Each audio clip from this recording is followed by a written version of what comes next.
Мерки за граѓаните против растечката инфлација најверојатно ќе има од следниот месец. Владата најави дека ја следи состојбата.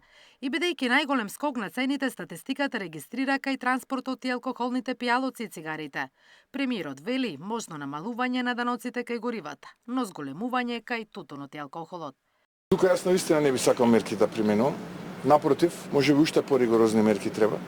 Затоа што целта наша е да се заштити здравјето на граѓаните. Така што во делот на алкохолните пијалоци, тутунот и цигарите, односно тутунските производи и цигарите, нема потреба од никакви мерки, го напред кажуваме дека тука нема да има мерки.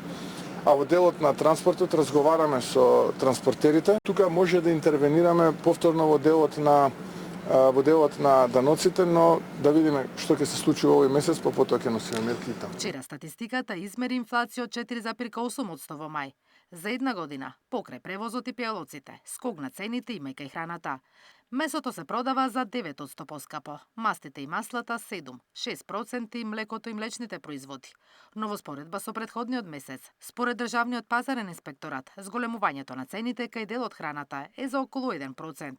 Кај јајцата, млекото, вошјето и зеленчукот има значително поевтинување, вели првиот човек на ДПИ.